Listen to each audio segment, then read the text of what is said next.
예, 오늘 오신 모든 분들을 다시 한번 환영합니다. 제가 오늘도 환영의 뜻으로 꽃을 준비했습니다. 참 곱죠? 예. 예, 이제 오늘은요, 좀 특별한 주제입니다. 이 동방박사와 메시아의 별입니다. 2000년 전에 예수 그리스도 탄생하실 때 동방의 박사들이 그 왕의 탄생을 알리는 별을 보고 찾아왔다라고 성경에 기록되어 있는데, 과연 그 별이 무슨 별이었는지 오늘 이제 확인을 하시게 될 겁니다. 여러분 그 크리스마스 카드 같은 걸 보면 이런 식의 그림 그려진 거 보시게 되죠. 그래서 동방 박사들이 예루살렘이나 베들레헴에 이렇게 찾아오는데 예루살렘 상공에 이런 이상한 별 하나가 껌뻑껌뻑하고 있는 저런 그림들을 본 적이 있으실 텐데요. 이런 식의 그림은 사실적인 그림이 아닙니다. 이런 그 동방 박사들을 인도했던 그 별은요, 일반 사람들이 쉽게 알아차릴 수 있는 그런 별이 아닙니다.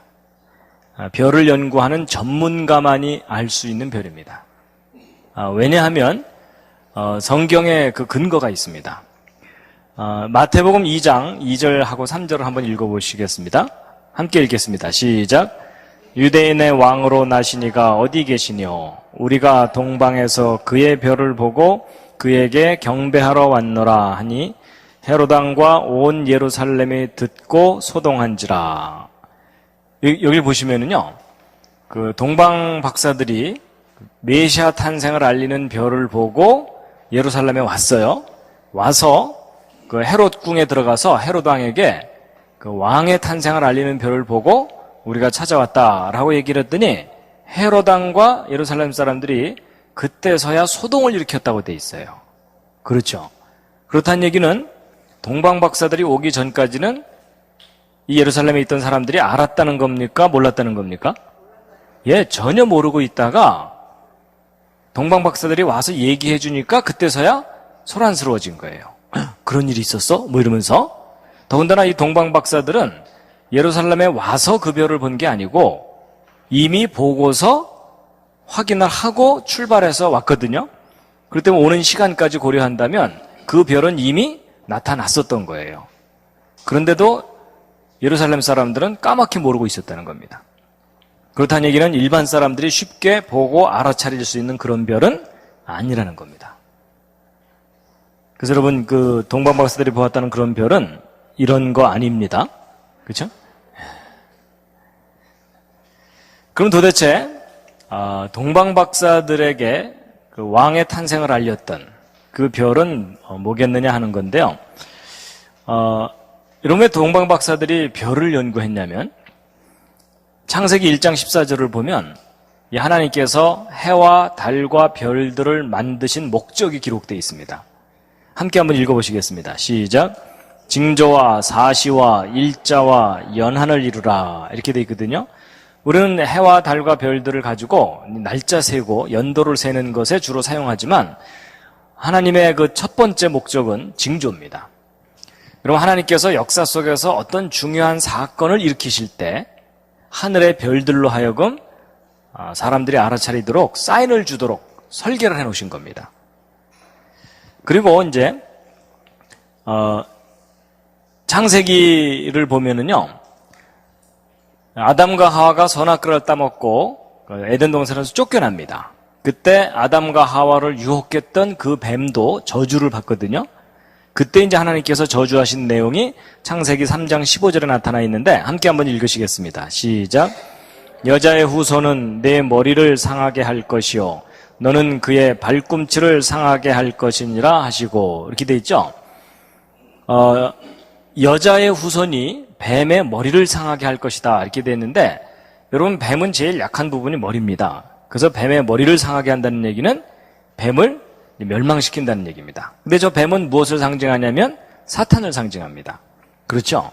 근데 이 여자의 후손이 나타나서 사탄을 물리치고 이제 사람들을 구원한다 이런 내용이거든요. 그래서 여기 여자의 후손은 누구를 의미하겠습니까? 예, 메시아입니다. 구원자를 의미합니다. 그래서 이 메시아가 구름을 타고 뭐 하늘로부터 오는 게 아니고 여자의 후손으로 태어날 거라는 거예요. 그래가지고 이걸 생각해 보면은요, 하나님께서 이 메시아가 어떤 모습으로 올지를 사람들에게 알게 하셨을 뿐만 아니라 메시아가 올 때에는 하늘에 어떤 징조가 나타날 것이라는 것을 사람들로 하여금 알게 하셨다는 겁니다.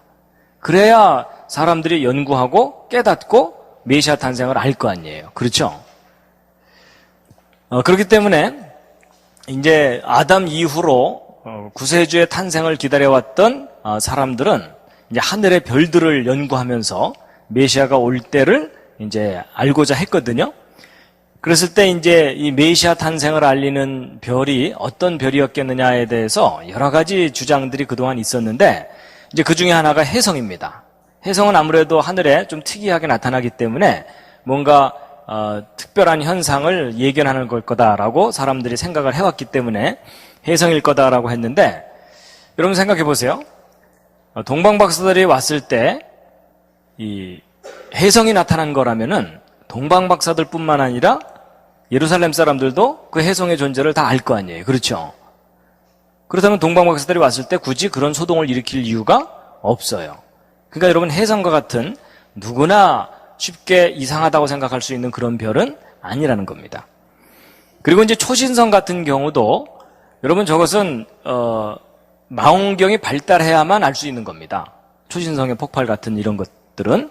그렇기 때문에 2000년 전에 초신성의 폭발이나 이런 것을 직접 관찰할 수 있는 상황이 아닙니다. 그러니까 초신성의 폭발도 역시 여러 가지 면으로 볼 때 아니고요. 그렇다면 이제 구세주의 탄생을 알리는 별이 뭐였겠느냐 하는 것에 대해서 가장 타당하다고 여겨지는 그 별이 뭐냐면 행성입니다. 행성이라는 게 뭐냐면 태양 주변을 돌고 있는 이 별들을 말합니다. 그래서 여기 한자로 보면 단일 행자를 쓰죠. 그래서 쟤네들은 움직이는 별입니다. 근데 이 행성들 중에 어떤 별들이 그 메시아의 탄생을 알리는 징조를 나타냈을 거다라고 보고 있다는 겁니다. 그래서 이제 이 행성들은요, 태양계 내에 대표적인 행성이 8개가 있습니다. 그래서 예전에 학교 다닐 때 수금, 지화, 목토, 천해명 기억나십니까? 외우느라고 힘드셨죠? 근데 이제 얼마 전에 이 명왕성이 태양계 내 주요 행성에서 탈락했습니다. 왜 제가 탈락됐냐면 명왕성과 비슷한 행성들이 몇 개가 더 발견됐어요. 그리고 걔네들까지 집어넣자니 골치 아프니까 차라리 얘를 빼자 이러고서 저를 빼버렸어요. 그래가지고 이 태양계 내 주요 행성은 앞에 쪼무레기 4개 하고 뒤에 큰 거 4개 이렇게 있습니다. 그래서 여러분 이 행성들의 상대적인 크기입니다. 그래서 이 지구는 3번째 행성이거든요. 그런데 이 지구에 비하면 목성 무지 크죠. 예, 대단히 큽니다. 근데 바로 이 행성들이 왕의 탄생을 알리는 사인을 보낸 건데 이제 나중에 확인하시겠지만 이 목성과 토성이 예수님 탄생 직전에 하늘에서 만나가지고서 춤을 춰요. 그래서 아주 특이한 현상을 나타내거든요. 근데 그것을 동방박사들이 관찰하고서 알아낸 거라는 겁니다.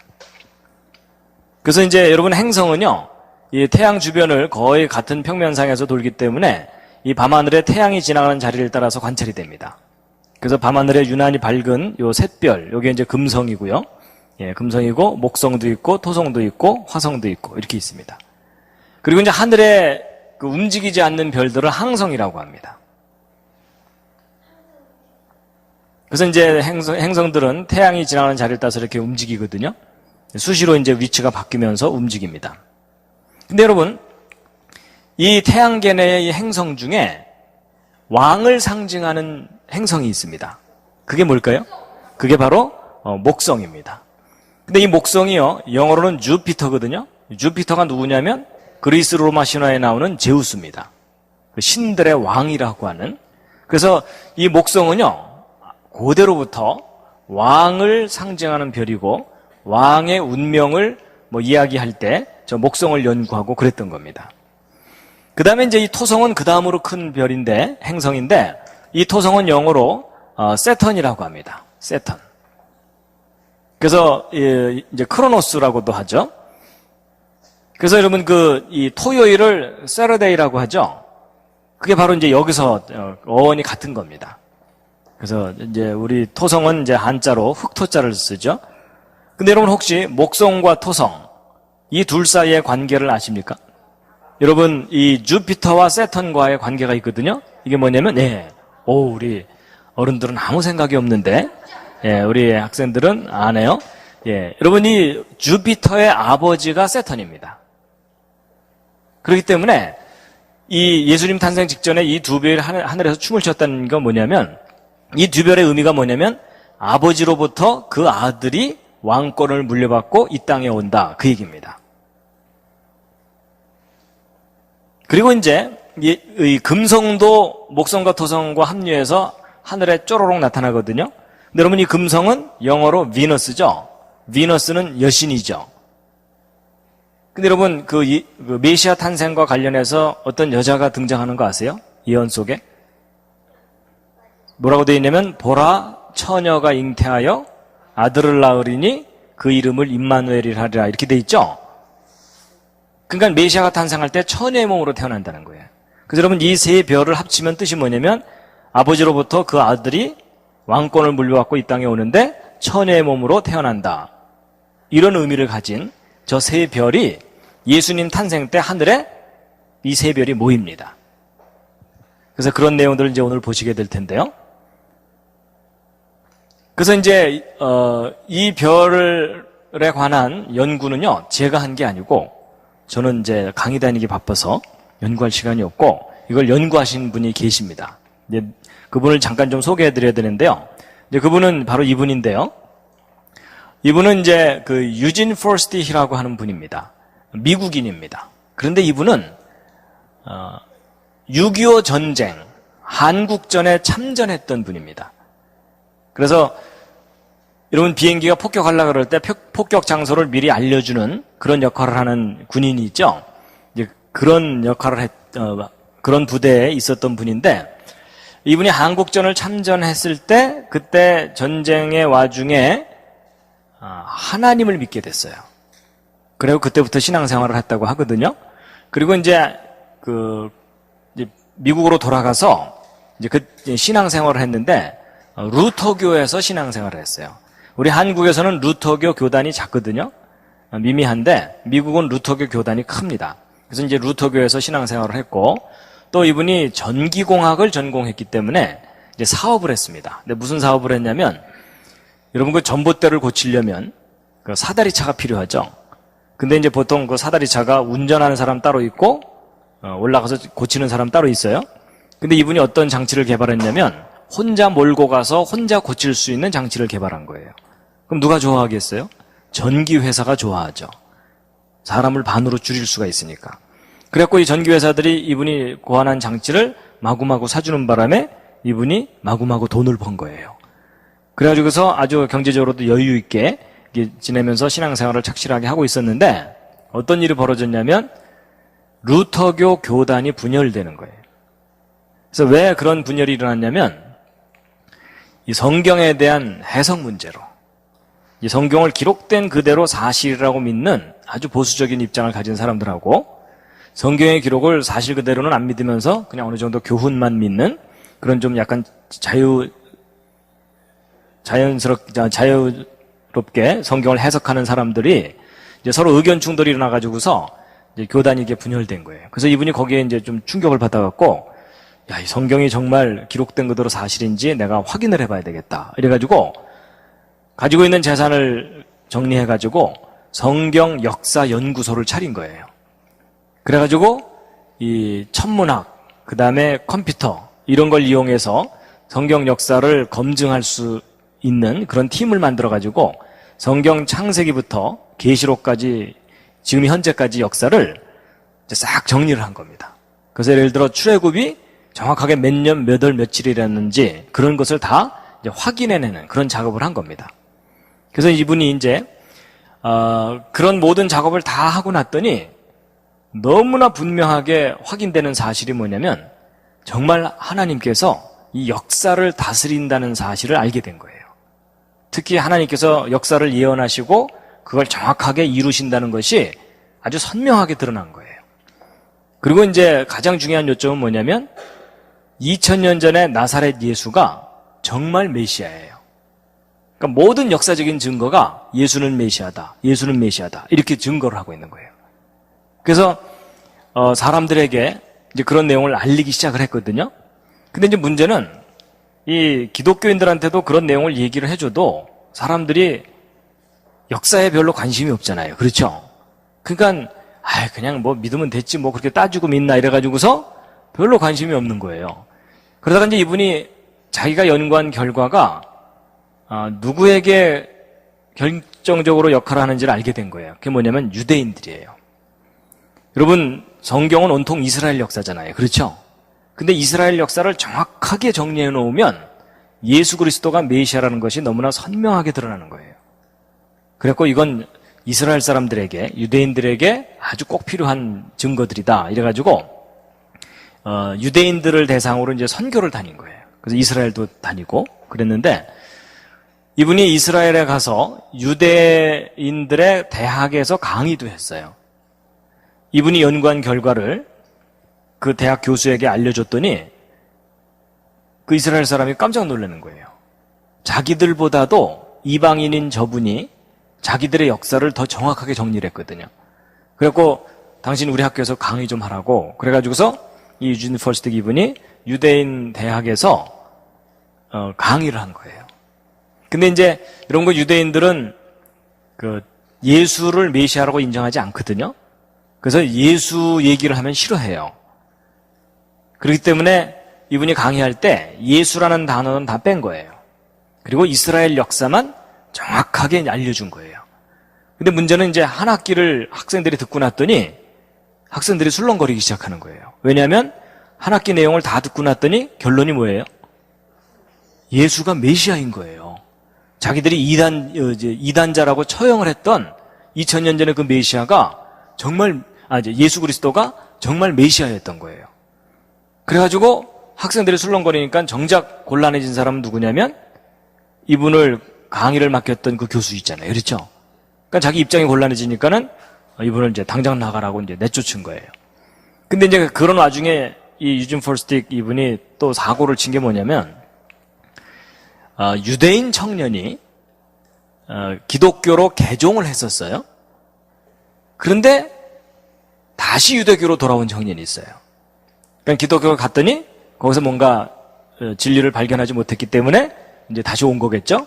근데 그런 경우는 유대인들의 입장에서 볼 때는 아주 좋은 홍보할 수 있는 사람이에요.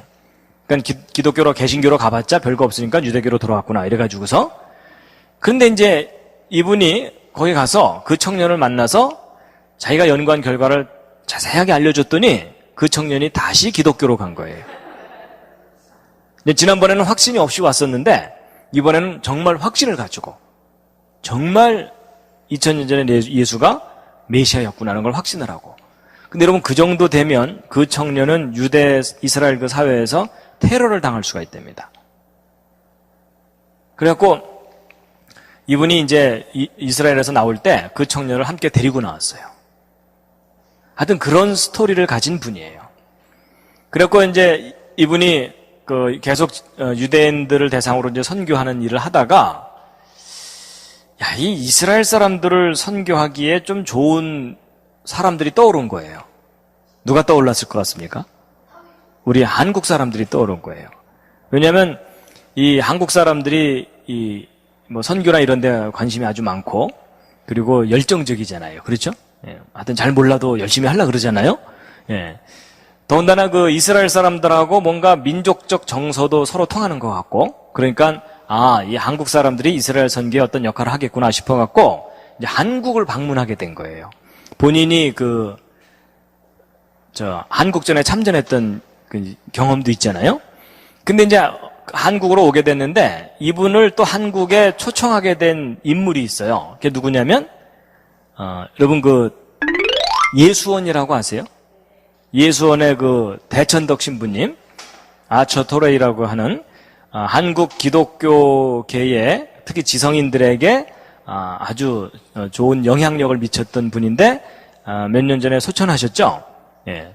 근데 이제 이 대천덕 신부님이 이제 병 치료를 하느라고 이게 좀 시간이 있어가지고서 치료받으면서 시간이 돼가지고서 이 책 저 책을 읽다가 바로 유진 폴스틱 이분의 성경 연대기 연구라는 그런 관련된 책을 읽게 된 거예요. 근데 이 책을 읽어봤더니 너무나 훌륭한 내용이 연구되어 있기 때문에 이 대천덕 신부님이 이 유진 폴스틱을 예수원에 불렀어요. 초청을 했어요. 그래가지고 예수원에서 이분이 와서 이제 강의를 한 거예요. 그랬더니 이제 대천덕 신부님이 얘기를 다 듣고 이제 확신을 갖고 이 내용을 우리 한국에도 좀 널리 알려야 되겠다 싶어가지고서 이분을 이제 그 유진 폴스틱을 어디에다가 소개시켜줬냐면 안동대학교에다가 소개를 시켜준 거예요. 이제 1995년도에. 마침 이제 포항에 기독교 대학 하나가 제대로 된 게 하나 생기려고 하니까 거기에 가서 강의를 하면 좋겠다. 그래갖고 이제 소개를 해주게 돼서 이분이 1995년도에 한동대학교에 와서 1년 동안 학생들에게 강의를 했어요. 그래서 이제 잉글리시 바이블 스터디 과목을 이제 강의를 했는데 내용은 이분이 연구한 성경 역사 연대기 연구예요. 근데 여러분 생각해 보세요. 이제 1995년도에 개교를 했으니까 이제 고등학교 졸업한 신입생들 들어와 있는 거잖아요. 고학년들은 없고. 이제 고등학교 졸업한 학생들이 영어 잘 못 알아듣잖아요. 근데 이분이 영어로 구약, 역사, 연대기라는 아주 복잡한 걸 강의를 했더니 학생들이 어떻게 됐겠어요? 한 학기 내내 혼수 상태였어요.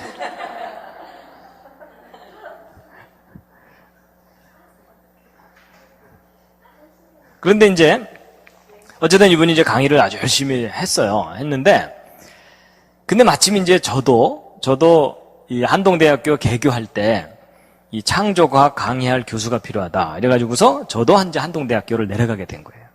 그래서 저도 이제 그 후로 한 5년 동안 한동대학교에서 뭐 전공 강의도 했지만 창조과학 강의 교양 과목을 맡아서 5년 동안 강의를 했거든요. 그래서 거기 가서 이제 이분을 만나게 된 거예요. 근데 이분이 거기서 이제 저를 만나더니 아주 반가워하면서 기뻐하는 거예요. 왜 그러냐면 성경 창세기를 곧이곧대로 믿는 바보가 또 하나 있거든. 그러니까 이분이 저를 보면서 아주 기뻐하면서 자기가 연구한 그 결과들을 자료들을 저한테 다 주면서 이걸 좀 한국에 좀 알리라고. 그래갖고 이제 제가 그때 이분의 그 연구 자료를 받게 된 거예요. 그래서 제가 그때 이렇게 갔었다는 거 아닙니까? 그래갖고 이제 저는 이제 이분 연구 자료를 받은 다음에 이제 곧바로 믿은 게 아니라 이제 저는 이제 과학을 공부를 했으니까 이분이 혹시 뭐 뻥친 거 없나 이러면서 이제 자료들을 이렇게 보게 됐는데 제가 보고 나서 정말 감탄을 하면서 봤어요. 야, 뭐 이렇게 성경을 아주 선명하게 그 역사의 그 증거들을 드러낸 자료는 제가 처음 봤거든요. 근데 저뿐만 아니라 이제 다른 몇몇 분들도 이분의 연구에 대해서 아주 훌륭한 연구라고 평가를 합니다. 그래서 이제 이분이 자신이 연구한 그 결과들을 4권의 책으로 정리를 했어요. 그 성경 역사 중에 좀 골치 아픈 부분들을 다 정리했는데, 그리고 이제 여러 가지 자료들이 또 있고요. 그래서 이제 이분의 연구가 바로 그 성경 연대기 연구입니다. 연대기 연구라는 것은 성경 속의 어떤 사건들의 정확한 연도, 날짜를 다 알아내는 일이에요. 쉽겠어요? 어렵겠어요? 예. 아주 골치 아픈 일입니다. 그런 건 다 누가 한다고요? 예, 할 일 없는 학자들이 다 합니다. 그래서 이분이 연구한 그 결과 중에 하나가 성탄절에 관한 내용이에요. 그래서 이제 오늘 드디어 여러분이 예수님의 실제 탄생일을 아실 기회가 온 거예요. 자, 여러분, 지금 우리가 성탄절을 12월 25일로 지키고 있죠? 근데 여러분, 12월 25일이 예수님의 실제 탄생일이 아닌 거 아시죠? 혹시 이 말에 또 충격을 받으신 분 없으십니까? 여러분, 그 12월 25일이 예수님의 실제 탄생일이 아닌 건 오래전부터 알려져 왔어요. 그래서 몇 년 전에는 국민일보에 특집으로 이렇게 기사도 났어요. 근데 이제 정확한 탄생 날짜를 모르기 때문에 이제 오랫동안 12월 25일을 전통적으로 이렇게 지켜온 겁니다. 그래서 12월 25일을 성탄절로 지키기 시작한 것은 예수님 태어나시면서부터 바로 지킨 게 아니에요. 그로부터 한 300년쯤이나 지난 후에 AD 338년에 어떤 근거를 가지고서 나름대로 추정을 한 거예요. 그래서 이 12월 25일은요, 유럽에 있는 나라들하고 미국 쪽에 있는, 아메리카 쪽에 있는 몇몇 나라들이 12월 25일을 성탄절로 지키고 있고, 러시아 정교회나 그리스 정교회, 그리고 아프리카 쪽의 교회들은 1월 달에 예수 그리스도의 탄생일을 기념해요. 그리고 전혀 다른 날짜들로 이렇게 기념하는 데도 있고요. 그리고 이제, 그러면 이제 여러분, 그 12월 25일을 예수 그리스도의 그 탄생 기념일로 지키는 것에는 무슨 또 근거가 있을 거 아니에요. 그렇죠? 이제 그 근거가 이제 몇 가지가 주장이 있는데, 그 중에 가장 널리 알려지고 사람들이 공감하는 것이 뭐냐면, 여러분, 로마 제국이 처음에는 기독교를 인정하지 않았었잖아요. 오히려 박해를 했었죠. 그러다가 이제 AD 300년 이후에 기독교를 국교로 공인하게 되고 나서야, 그때야 이제 예수 그리스도에 관한 내용들도 이제 정리를 해가지고서 뭐 기념일도 지키고 이렇게 된 거예요. 근데 예수 그리스도의 탄생일을 정확하게 모르기 때문에 이제 어떻게 예수 그리스도 탄생 기념일을 정했냐면, 로마 제국이 12월 말쯤 되면, 연말쯤 되면은 이 태양을 기념하는 축제일이 있어요. 며칠 동안 그 축제를 하게 되는데, 그 축제일이 어쨌든 이제 노는 날이니까 그 날 중에 하나를 아예 예수 그리스도 탄생 기념일로 이제 바꾼 거예요. 이제 그런 이야기가 이제 가장 널리 알려진 이야기입니다. 그 다음에 이제, 예수 그리스도가 탄생한 때는 지금부터 몇 년 전이냐 하는 건데, 여러분, 금년이 2008년이잖아요? 근데 여러분, 저 2008년이라는 연도는 예수 그리스도의 탄생을 기준으로 해서 정했다고 우리가 알고 있죠? 그래서 예수님 탄생을 기준으로 해서, Before Christ, Anno Domini, 이래가지고서, 그리스도 이전, 그리고, 주후, 뭐 이런 식으로 이제 정했다고 하잖아요? 근데 여러분, 예수님의 실제 탄생 연도도 지금부터 2008년 전이 아닙니다. 그러면 예수님의 탄생 연도는 어떻게 정하게 된 거냐면, 예수님 탄생 때부터 정한 게 아니고 지금부터 1476년 전인 AD 532년에 그다지 확실하지 않은 근거를 가지고 거꾸로 추적한 거예요. 그래서 그때 당시에 기록 중에 예수는 약 500년 전에 죽었으며 3월 25일에 부활하였다라는 것을 근거로 해서 거꾸로 추적한 거라는 겁니다. 그럼 500년 전에 십자가에서 처형을 당하셨다면 성장한 기간이 있으니까 한 30여 년 되겠죠? 그래서 거꾸로 추적해갖고 기준을 삼은 거예요. 그래서 그 기준을 가지고 이제 연도를 세웠더니 지금 현재 2008년이다. 이 말입니다. 상황 이해가 되시죠? 예. 그러면 이제 예수 그리스도의 탄생 때를 어떻게 알아낼 수가 있느냐? 알아낼 수가 있어요. 예수 그리스도 탄생이 언제인지를 알게 해주는 중요한 인물이 헤롯 왕입니다. 여러분, 성경을 보면 헤롯 왕이 그 2살 이하 사내아이를 죽이는 그런 사건이 나오죠. 여러분, 헤롯 왕이 죽기 전에 미쳐요. 왕권에 대한 집착이 강해가지고 자기 왕권을 노리는 주변 사람들을 다 죽입니다. 그래서 자식들도 죽이고 자기 부인도 죽이고 막 미쳐서 죽이는데, 얼마 전에 동방 박사들이 왕이 탄생했다고 얘기했잖아요. 그렇죠? 죽여야 되는데 누군지를 정확하게 모르니까 2살 이하는 다 죽여라. 이래가지고서 2살 이하 사나이를 다 죽이는 내용이 성경에 나옵니다. 그렇죠? 그리고 나서 이제 저 미친 듯이 죽이고 나서 헤롯 왕 자신도 죽어요. 그러면 이제 헤롯 왕이 죽은 때만 정확하게 찾아낼 수만 있다면 예수 그리스도의 탄생은 그보다 한 1, 2년 전이면 된다는 거잖아요. 그렇죠? 그럼 이제 헤롯 왕이 죽은 때를 찾아내야 되는데 그게 역사 기록에 그 근거가 있어요. 여러분, 그 요세푸스라는 인물이 있는데 이 요세푸스는 로마 제국 시절에 유대 역사를 정리한 사람이에요. 근데 요세푸스의 기록에 어떤 게 있냐면 헤롯 왕이 죽을 때 하늘의 월식 현상과 금식일이 이제 연이어 있었던 때에 죽었다는 거예요. 근데 여러분, 이런 월칙 현상이라든지 금식일 이런 내용들이 역사 기록 속에 나오면 저것은 컴퓨터 프로그램을 통해서 정확하게 찾아낼 수가 있어요.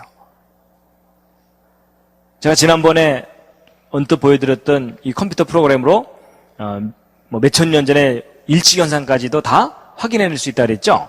그러니까 저는 월칙은요 정확하게 찾아낼 수가 있습니다. 그 다음에 이제 그 기록 중에는 시리아의 통치자가 퀸틸리우스 바루스일 때 헤로당이 죽었다 이렇게 돼 있어요. 근데 이 퀸틸리우스 바루스는 BC 5년에서 2년 요 기간 동안 통치했거든요. 그리고 악티움 해전이 있은 지 27년이 지난 후에 헤로당이 죽었다 이렇게 돼 있어요. 근데 여러분, 악티움 해전, 이 고대사에 관심이 없는 분들은 잘 모르실 텐데 이 고대사에 관심이 있는 분들은 이게 무슨 해전인지를 아는데, 여러분 클레오파트라 아시죠? 코가 한 치만 더 높아서도 어쩌고 저쩌고 하는 그런 이집트의 여왕이죠. 이 클레오파트라하고 마르쿠스 안토니우스가 짝짝꿍이 되고, 그리고 옥타비아누스하고 패권 다툼을 벌였던 그 유명한 전투가 악티움 해전입니다. 그리고 이때 누가 이기냐면 옥타비아누스가 이겨요. 그리고 이 마르쿠스 안토니우스하고 클레오파트라는 비참하게 이제 최후를 맞이합니다. 그러나서 이 옥타비아누스가 패권을 차지한 다음에 로마 제국의 황제가 돼요. 그래서 황제가 된 후에 얻게 된 칭호가 아우구스투스입니다. 아우구스투스인데 성경에는 뭐라고 표현되어 있냐면 가이사 아구스도 이렇게 돼 있어요. 기억나시죠? 예. 그래서 이제 그렇게 되는데, 바로 이 악티움 해전이 BC 32년에 있었거든요. 근데 그로부터 27년째가 아니고 27년이 지난 후 이렇게 되는 조건이기 때문에 BC 4년이 되는 거예요. 그러니까 헤로당이 죽은 때는 BC 4년이니까 아까 이 퀸틸리우스 바루스가 통치했던 기간하고도 일치하죠.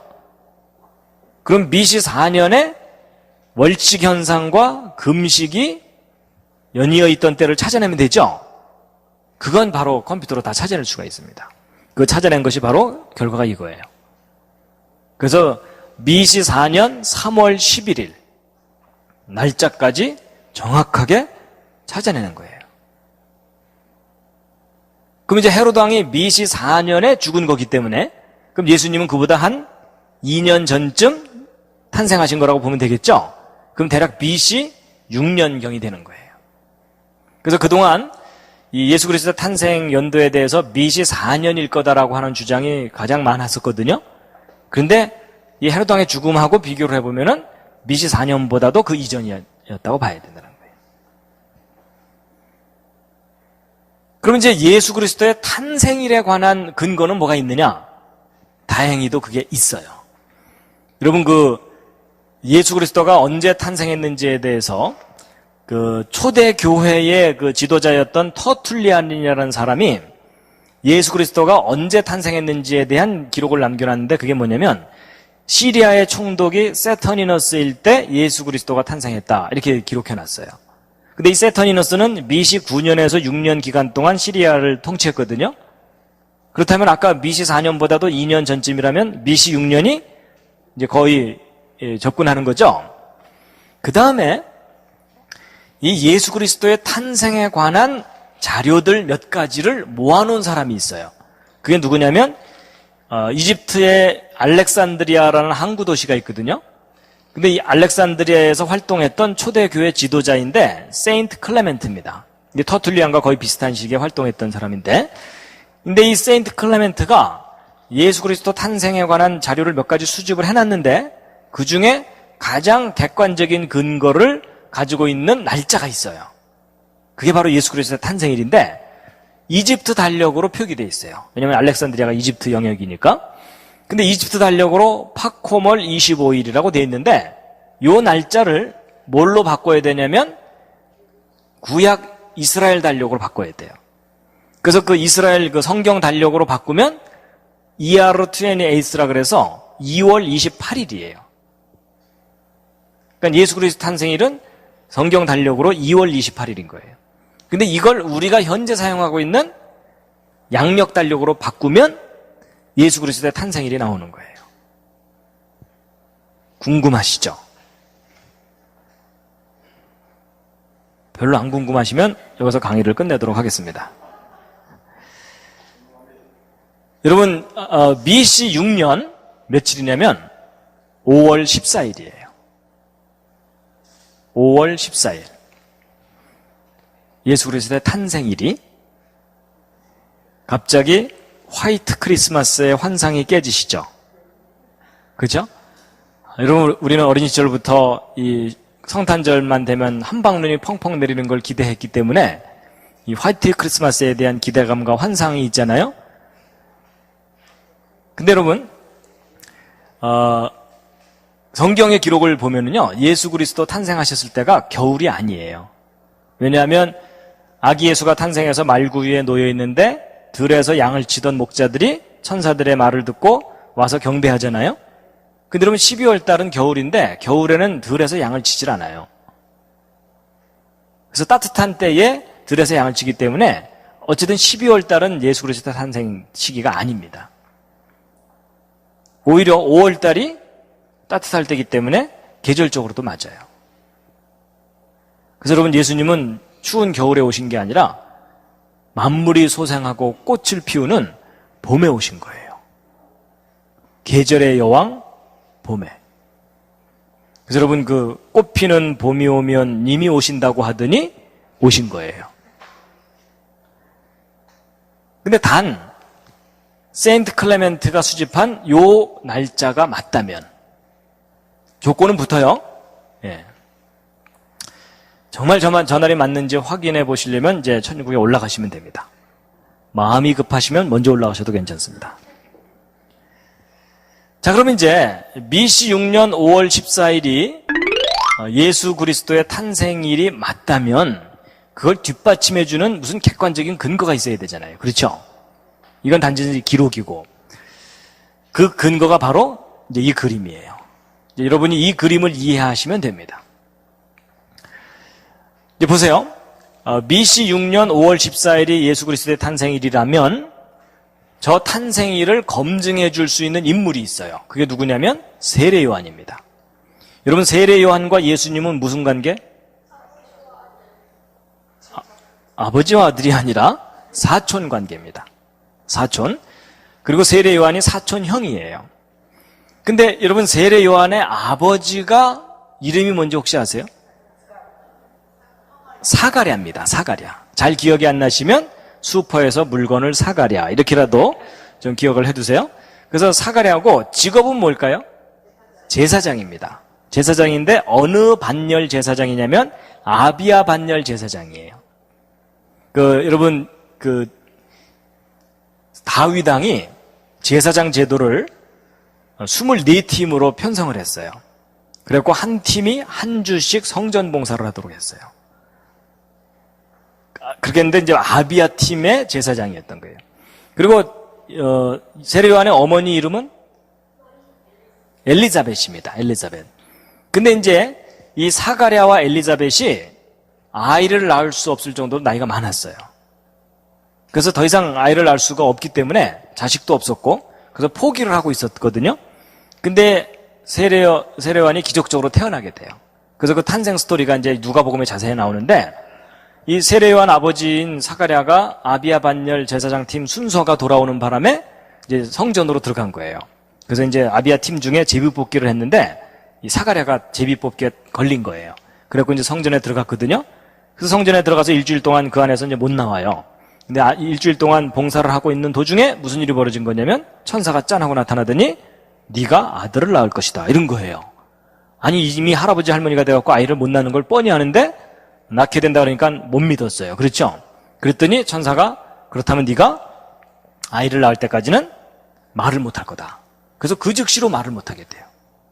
그래갖고 이제 사가랴가 이제 자기 임무를 딱 끝내고 일주일 만에 이제 바깥으로 나왔잖아요. 나와서 자기 동료들하고 이제 말을 못하니까는 글씨를 써가지고서 그 안에서 무슨 일이 있었는지를 얘기했다고 돼 있죠.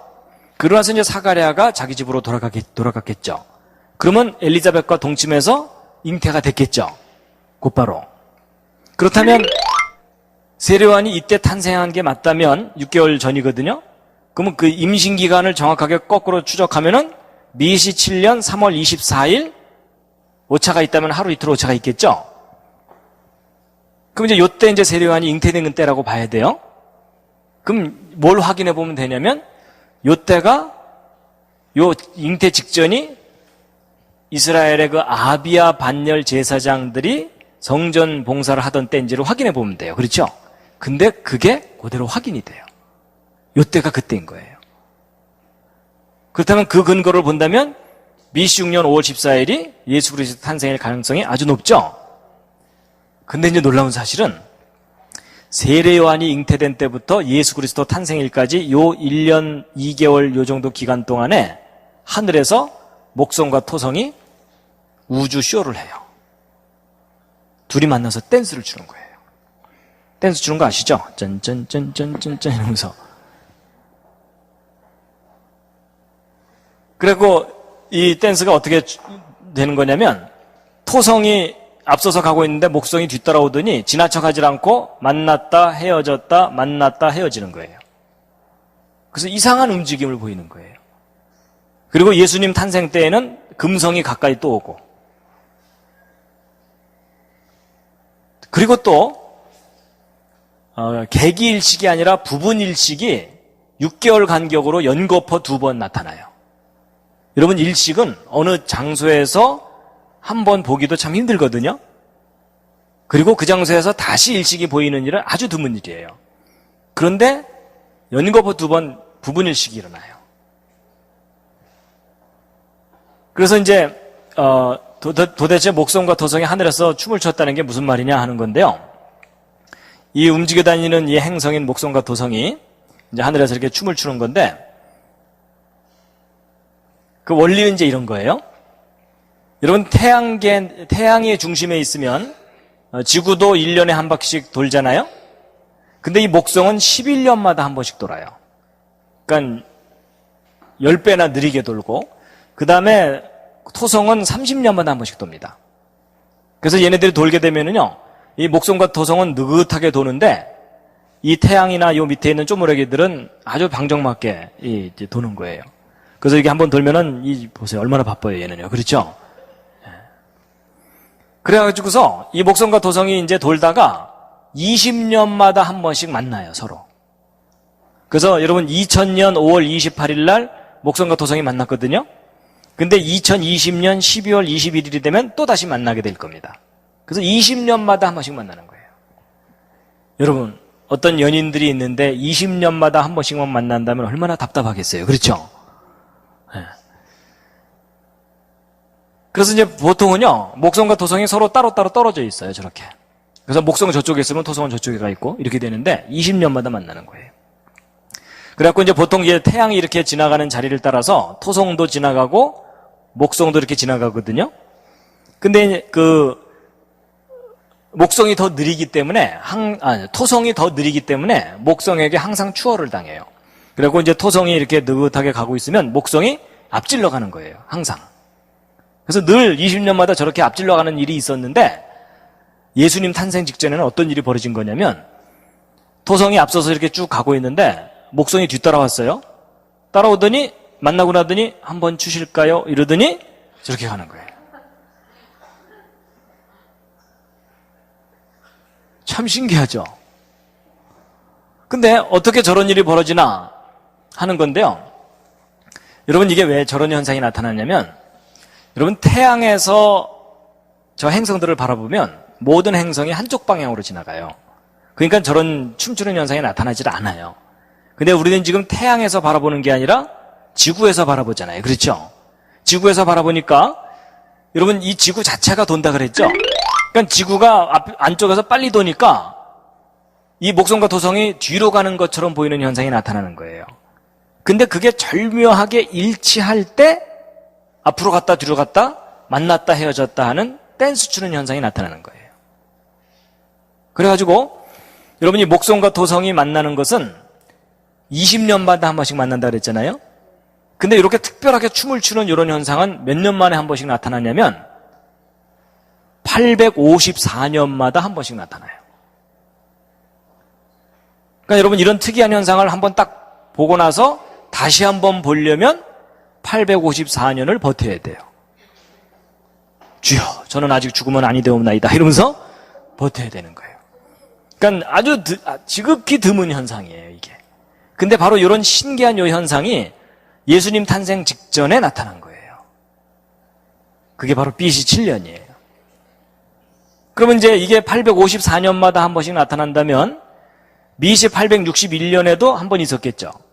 그리고 그로부터 또 854년 지난 AD 848년에도 나타났고 그 다음에 854년마다 주기적으로 나타나는 현상이잖아요. 그러면 이제 이런 현상이 나타날 때마다 메시아가 이 땅에 와야 되느냐? 그건 아니에요.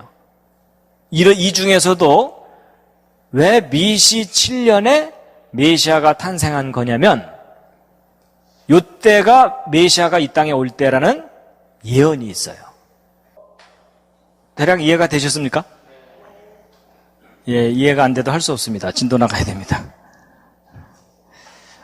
이제 아까 그 목성과 토성이 하늘에서 이렇게 춤을 추는 이런 현상이 854년마다 이렇게 나타나는데 왜 하필이면 BC 7년에 나타났던 그 현상이 메시아 탄생을 알리는 그런 것이냐 하는 건데요. 이제 왜 이때인가 하는 거예요. 왜 저때인지는요. 다니엘서에 예언이 되어 있습니다.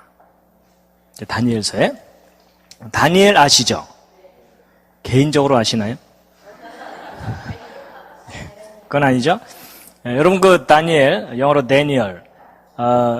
다니엘은 그 이스라엘이 망할 때, 그 남유다가 이제 망하면서 이 바벨론의 포로로 잡혀가죠. 그래서 70년 동안 포로 생활을 하고 이제 나중에 돌아와요. 그때 이제 다니엘도 잡혀갑니다. 근데 이제 그 바벨론의 느부갓네살 왕, 느부갓네살 갓 4살의 왕이 된 그 태어나자마자 왕이 된 건 누구죠? 바로 왕이에요. 예.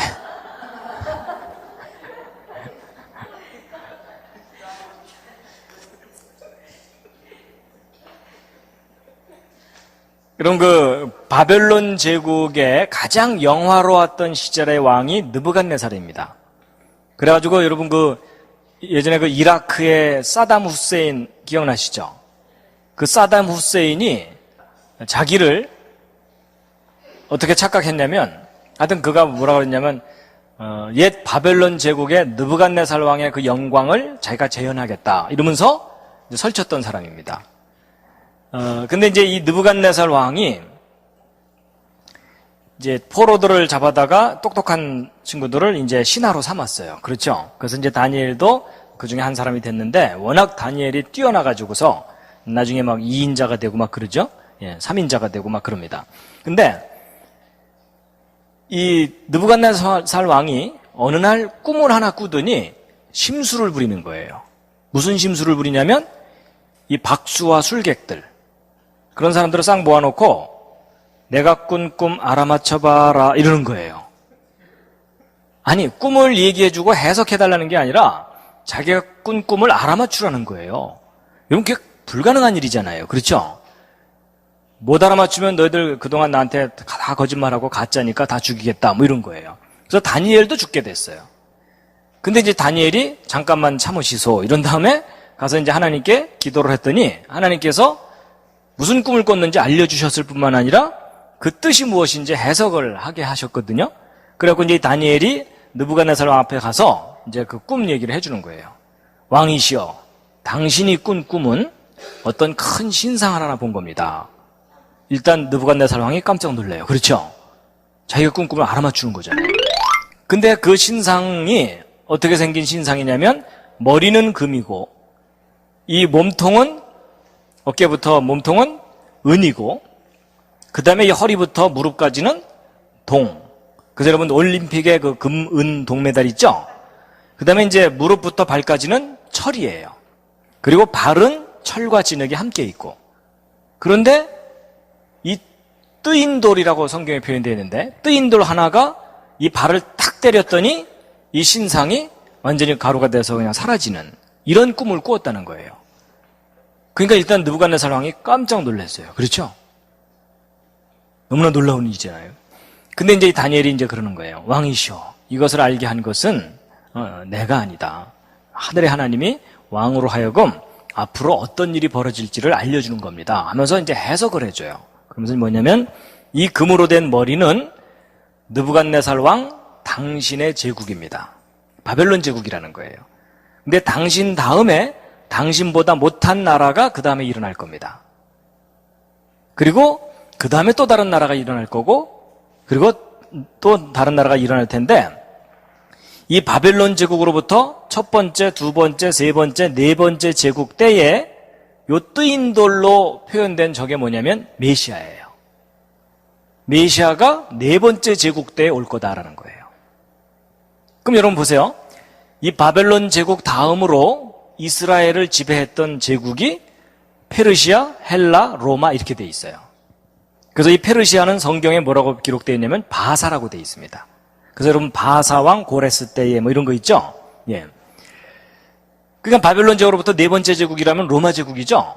이 로마 제국 시절에 메시아가 올 거다라는 예언이에요. 그래서 여러분 이 제국들의 특징을 보면요. 이 바벨론 제국이 모든 제국의 가장 머리가 될 만한 제국이거든요.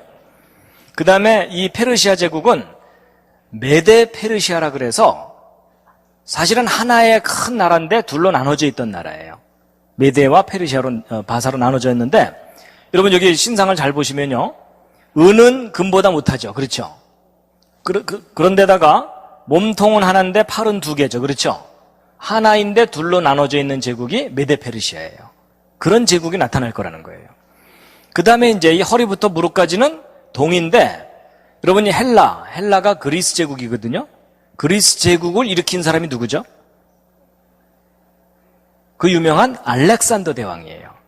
그래서 이 알렉산더 대왕이 천하를 통일한 후에, 제패한 후에 젊은 나이에 일찍 죽어요. 근데 죽으면서 자기의 네 장군에게 나라를 나눠줘요. 그렇다는 얘기는 하나의 제국이었다가 여러 개로 나눠진다는 얘기죠.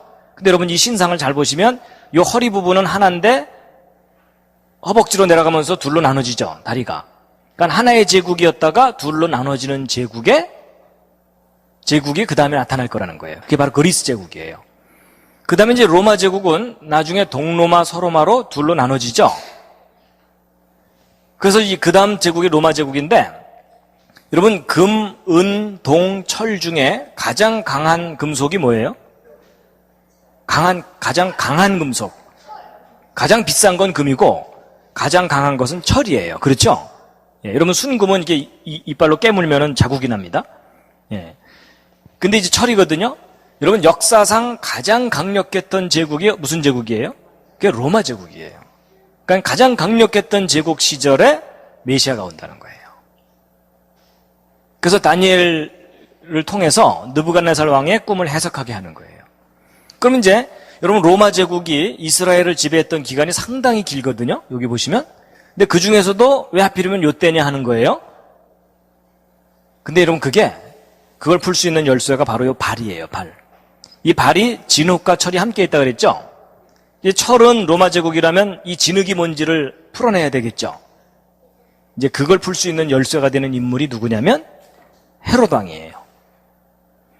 여러분 헤롯 왕이 어느 민족 출신인지 혹시 아세요? 유대인이 아니에요. 이스라엘 민족이 아닙니다. 헤롯 왕이. 여러분 헤롯 왕은 어느 족속 출신이냐면 에돔 족속 출신이에요. 에돔 족속. 근데 여러분 에돔 족속의 조상이 누굴까요? 에돔 족속의 조상이 에서입니다. 근데 에서 하면은 떠오르는 인물이 또 누구예요? 야곱이죠. 에서와 야곱은 무슨 관계? 형제예요. 쌍둥이 형제입니다. 근데 에서가 원래 먼저 태어났죠. 그래서 에서가 장자인데 야곱이 죽 한 그릇으로 장자권을 뺏어가죠. 그래갖고 이 에서가 화가 나서 야곱을 죽이려고 하죠. 그렇죠? 근데 여러분 이 야곱의 후손들이 어느 민족이에요? 야곱의 후손이 바로 이스라엘 민족이에요. 근데 바로 이 야곱의 후손으로 예수 그리스도가 태어나는 거예요. 근데 여러분 참 재밌는 게 뭔지 아세요? 여러분 에서가 야곱을 죽이려고 했었죠? 근데 놀랍게도 헤롯이 예수를 죽이려고 그래요. 너무나 닮았죠?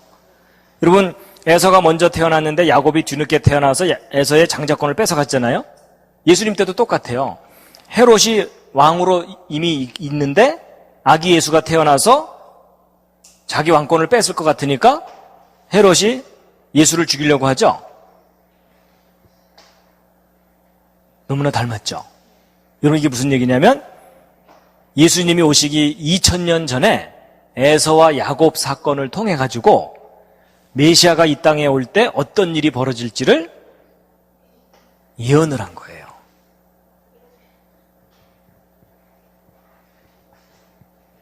이런 줄 모르셨죠? 근데 여러분, 이 헤롯이 속해 있는 에돔 족속인데 에돔이라는 말이 무슨 뜻이냐면 붉다 이런 뜻이에요. 붉은색의 그 붉은 이런 거예요. 그럼 여러분, 아까 진흙이 물을 먹으면 색깔이 어떻게 돼요? 붉은색이 되죠? 그러면 여러분, 이게 무슨 말인지 이제 아시게 되는 거예요. 로마 제국 시절에 에돔 족속의 왕이 다스릴 때에 메시아가 온다 그 말이에요.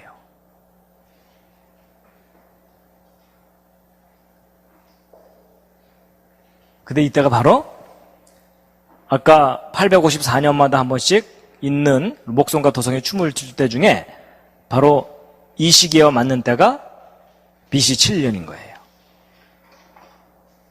그러니까 다니엘을 통해 가지고 메시아가 언제 올지를 하나님께서 알려주셨어요. 그러니까 여러분, 그 동방 박사들은 두 가지 면에서 프로페셔널입니다. 전문가예요. 뭐냐? 별을 연구하는 천문학에 관한 전문가니까 과학자입니다. 그렇죠?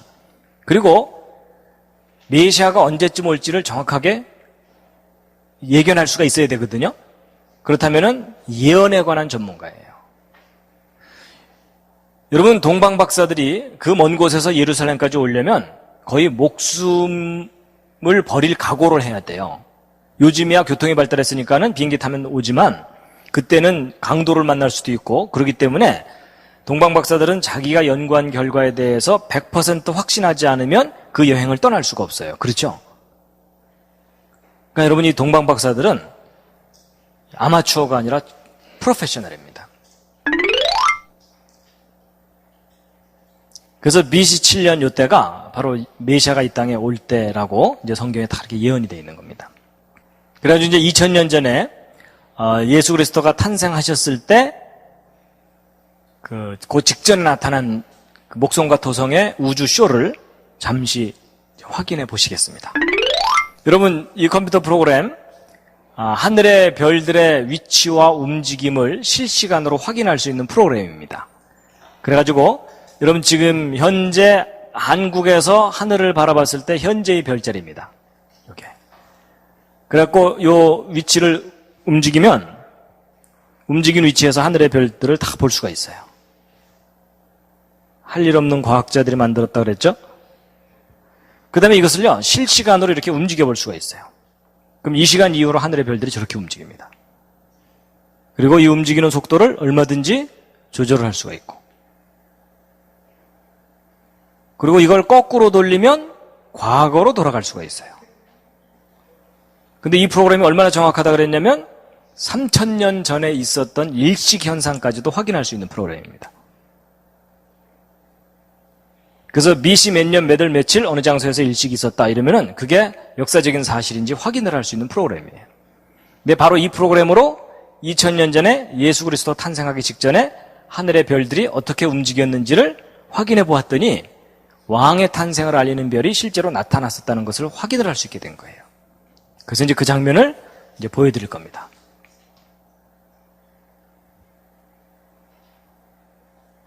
여러분은 드디어 2000년 전으로 시간 여행을 하시는 겁니다.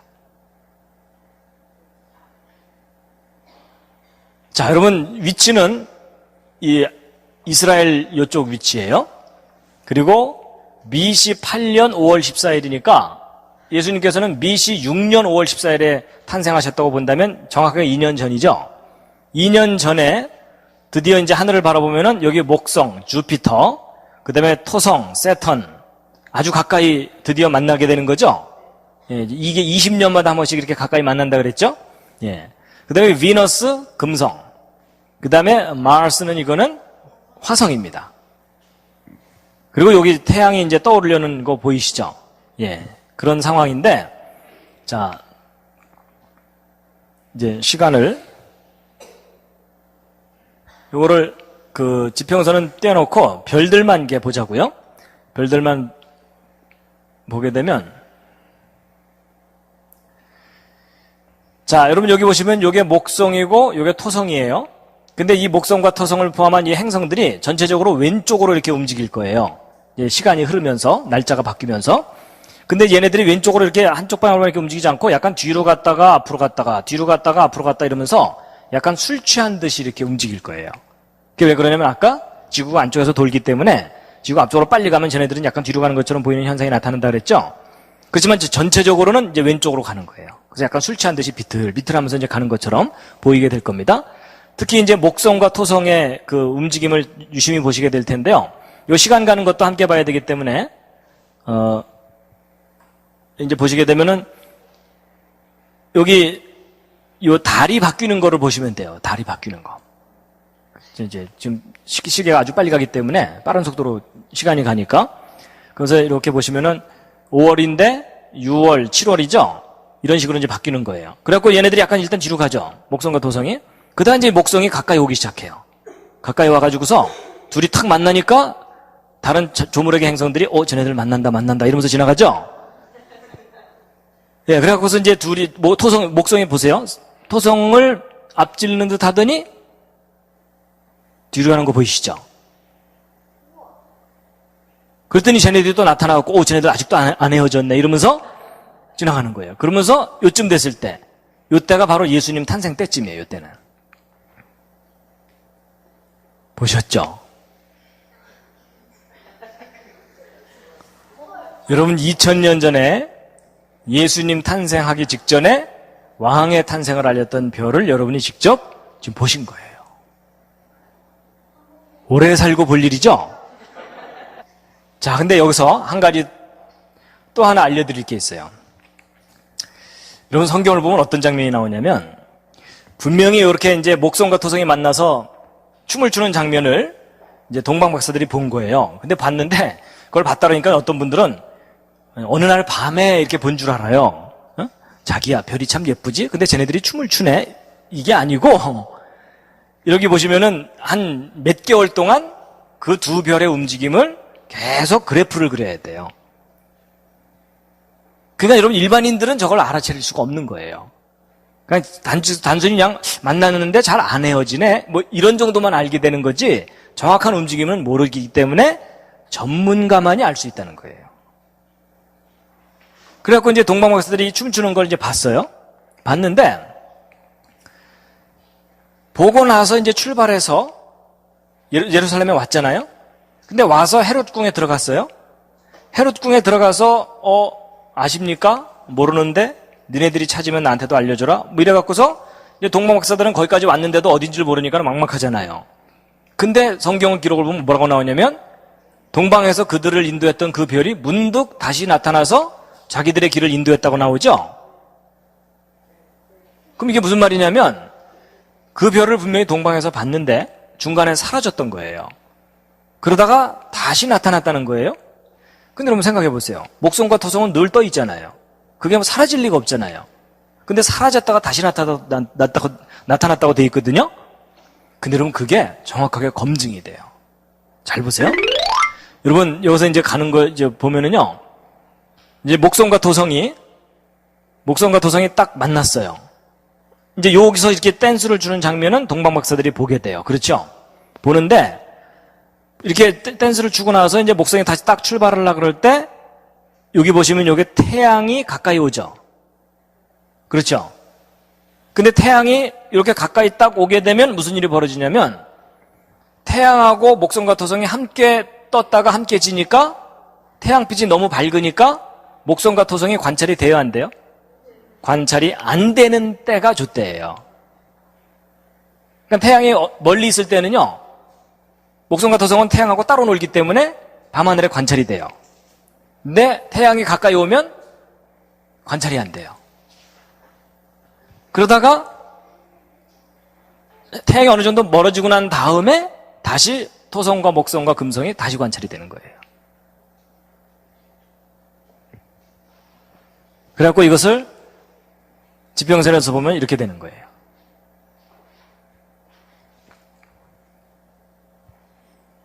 여기 보시면 토성, 목성, 금성이 쪼로로 그렇게 떠 있죠? 아버지로부터 그 아들이 왕권을 물받고 이 땅에 온다. 이런 뜻이에요. 그래갖고 요거를 이제 거꾸로 좀 돌리면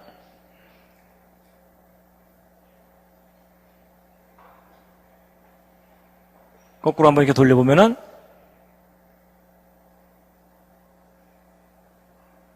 이제 보세요. 이제 이렇게 돼 있잖아요.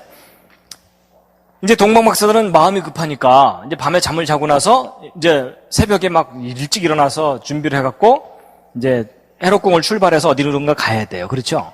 가는데 새벽 하늘에 시간이 지나면서 토성이 탁 떠오르고 목성 딱 떠오르고 금성까지 딱 떠오르는 거예요. 그리고 그 다음에 해가 딱 밝게 떠오르기 시작하면 이 별들은 안 보이기 시작해요. 맞죠? 무슨 말인지 이해가 되시죠? 그러니까 놀랍게도 성경에 그 별이 나타났다가 안 보이다가 다시 나타났다는 그 이야기가 정확하게 검증이 되는 거예요. 오 마이 갓. 근데 여러분, 여기서 이제 중요한 게 하나 있어요. 뭐냐면, 여러분이 목성과 토성이 하늘에서 그렇게 신기한 움직임을 보이는 게 854년마다 한 번씩 절묘하게 있거든요. 그렇다면 예수님 탄생 직전에 이 목성과 토성이 정확하게 이렇게 댄스를 추게 하려면 이게 도대체 언제부터 계획이 되어 있어야 되는 걸까요? 잘 생각해보면 창조 때부터 계획되어 있어야 돼요. 맞죠? 여러분 이 목성과 토성은요, 이 행성들의 궤도는 누가 특별히 딴지 걸지 않는 이상 정확하게 돌아요. 맞죠? 그리고 저 중간에 저 궤도를 변경시킬 수가 없어요. 그렇다면 예수님 탄생에 맞춰서 정확하게 댄스를 추게 하려면 창조 때부터 세팅이 돼 있어야 돼요. 그렇죠? 그렇다면 이게 무슨 얘기예요? 하나님께서 미래를 다 예언을 해놓으신 거예요. 예정해 놓으시고 정확한 타이밍에 정확하게 예수님도 이 땅에 오시고 저 행성들도 거기에 시기에 맞춰서 춤을 추고. 그러니까 여러분과 제가 믿는 거 하나님은 이 행성들까지도 다 완벽하게 컨트롤하시는 분이라는 거죠. 그럼 이제 그 동방박사들은 도대체 누구냐? 이것도 좀 궁금하죠. 그렇죠? 근데 저도 안 만나봐서 모르는데 이제 추정하기를 좀 전에 이 그림을 보면은 일식현상이 연거푸 2번 나타나는데 여러분 일식이 일어나는 시간과 장소는 아주 제한되어 있거든요. 그렇기 때문에 이 일식을 실제로 볼 수 있었던 장소면은 예루살렘에서 그리 멀지 않은 곳이라는 거예요. 그렇기 때문에 아마도 이 예수님 오시기 한 600년 전쯤에 바벨론의 포로로 잡혀갔잖아요. 근데 포로로 잡혀갔던 사람들이 이 바사의 고레스 왕 때 돌아오거든요. 근데 돌아온 사람들도 있지만 돌아오지 않은 사람들도 있어요. 일부 사람들만 돌아옵니다. 특히 이 바벨론 지역은 이미 발전된 곳이에요. 그렇죠? 그래서 모든 게 편리하고 좋은 곳이에요. 근데 이 예루살렘은 여러분 느헤미야서나 이런 거 읽어보면 아시지만은 너무나 척박하고 황폐하고 위험한 곳이거든요. 그러니까 여기는 정말 선구자 같은 사람들만 오는 거예요. 그리고 여기는 대부분은 남아있고. 근데 이 남아있던 이 사람들도 계속 메시아 사상을 가지고 연구를 한 거예요. 여러분 뭔가 저런 전문적인 연구를 하려면 아무것도 없는 곳에서는 연구를 못합니다. 그렇죠? 뭔가 발전돼 있고 체계적인 곳에서 연구를 할 수가 있거든요. 그래서 아마도 여기서 메시아 사상을 갖고 고대의 자료들을 다 연구하고 천문학도 연구하고 이랬던 사람들이 드디어 오셨구나 하고 여기로 오게 된 거다 이렇게 보고 있어요. 그래서 여러분 동방박사들이 예수님께 경배했던 때는 예수님 태어났을 때가 아니에요. 여러분 성경을 잘 읽어보면은 예수님이 태어나서 말구에 놓이셨을 때는 목자들만 와서 경배를 해요. 그렇죠? 그래서 여러분 크리스마스 연극 때 말구에 놓인 예수님에게 막 동방박사도 와서 절하고 이거 사실은 넌센스예요. 이제 그걸 정확하게 잘 모르니까 이제 그렇게 연극들을 하고 또 몰라도 하여튼 의미를 부여하기 위해서 그렇게 하는 건데, 그래서 2000년 전에 메시아의 탄생을 알렸던 목성과 토성의 신기한 그 움직임에 대해서 이제 오늘 쭉 소개를 해드린 겁니다. 그럴듯 하셨습니까? 시편 19편 1절 말씀 함께 한번 읽으시겠습니다. 시작. 하늘이 하나님의 영광을 선포하고 궁창이 그 손으로 하신 일을 나타내는도다. 그러니까 여러분, 이 별들이 괜히 도는 게 아니라 하나님이 하신 일을 나타내는 거예요. 우리는 보통 별 보면서 자기야, 별 참 예쁘지? 저 별은 너의 별, 저 별은 나의 별, 이러고 많은데 사실은 저 별이 하나님이 하신 일을 나타내주고 있어요. 그래서 다시 한번 읽으시겠습니다. 마태복음 2장 2절 3절 시작. 유대인의 왕으로 나신 이가 어디 계시뇨? 우리가 동방에서 그의 별을 보고 그에게 경배하러 왔노라 하니 헤롯 왕과 온 예루살렘이 듣고 소동한지라.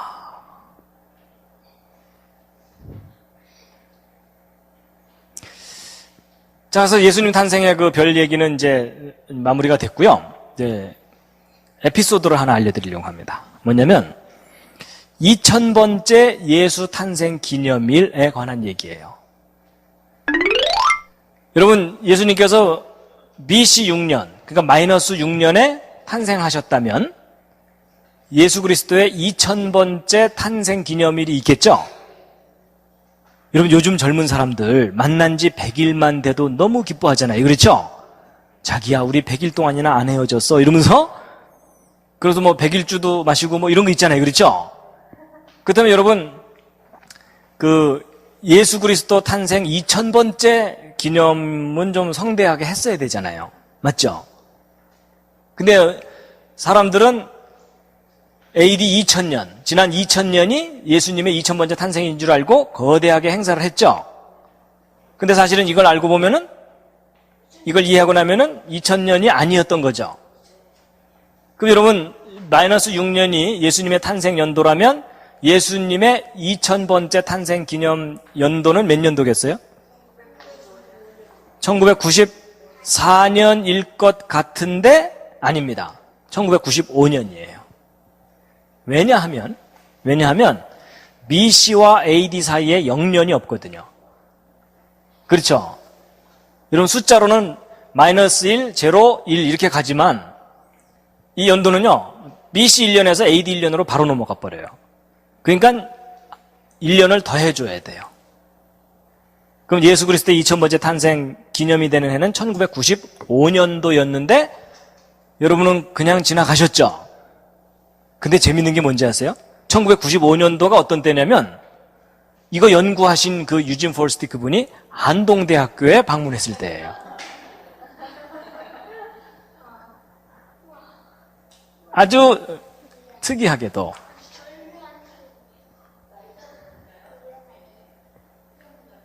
맞아요. 그래서 예수님의 탄생 날짜는요, 매년 5월 14일이 아니에요. 왜냐하면 예수님의 탄생 기념일은 이스라엘 달력으로 지켜야 되거든요. 근데 이스라엘 달력은 태음력이에요. 원력이라고 보시면 돼요. 달을 기준으로 해서. 그러니까 우리 음력 생일 지키듯이 매년 날짜가 달라지게 돼 있어요. 그러니까 95년도에는 5월 20 며칠인가 그랬어요. 5월 10 며칠인가 20 며칠이었는데 제가 그 날짜는 다시 찾으면 돼요. 그래서 1995년대 이 유진 폴스티 이분이 안동대학교로 오신 거예요. 그래갖고 3월 달부터 이제 학생들에게 강의를 시작했다 그랬죠. 근데 예수 그리스도의 탄생 기념일은 5월 달쯤이거든요. 그때 그러니까 이제 한 더 달 강의하고 나서 이분이 이제 예수님 탄생 기념일이 가까우니까 이분이 자기는 예루살렘에 직접 가서 예수님의 탄생 기념일을 맞이하고 싶다는 거예요. 그리고 이분이 예루살렘으로 이제 그때 갑니다. 잠깐 이제 짬을 내가지고서. 근데 이제 비록 학생들이 혼수 상태이긴 했지만 그래도 알아들은 학생들도 있고 저도 알아들었고 그래갖고 이제 학생들하고 얘들아 이날이 아닐 수도 있지만 지금까지 우리가 예수님의 탄생일에 관해서 들어본 얘기 중에 이렇게 객관적인 근거를 가진 얘기는 우리가 들어보지를 못했다.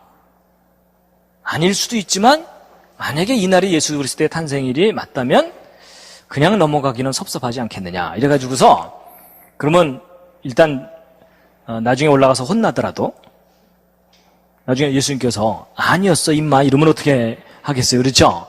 혼나더라도 그냥 가기는 좀 그러니까 일단 기념은 하자. 그래가지고서 이분 가실 때 학생들이 예수님 2000번째 탄생을 축하하는 의미로 선물을 좀 하기로 했어요.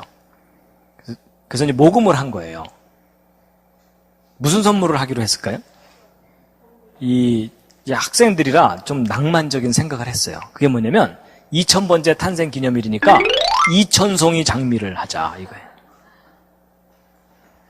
그래갖고 이제 학생들이 그 주머니에는 뭐 이 용돈들 털어가지고서 헌금을 했거든요. 근데 대략 2000송이 장미값 정도가 된 거예요. 그래서 이 장미값을 이분에게 드린 거예요. 예수님께 전해드리라고. 그래갖고 이분이 이제 그 장미꽃을 들고 갔다간 다 시드니까 꽃값만 받아가지고서 이제 이스라엘로 가신 거예요, 이렇게. 그러니까 여러분 이게 잘로 생각해보면요. 이분이 어떤 의미에서는 현대판 동방박사예요. 맞죠? 별을 정확하게 연구해갖고 예수의 탄생에 관해서 정확하게 알아가지고서 찾아간 거니까. 그러니까 현대판 동방박사인 거예요.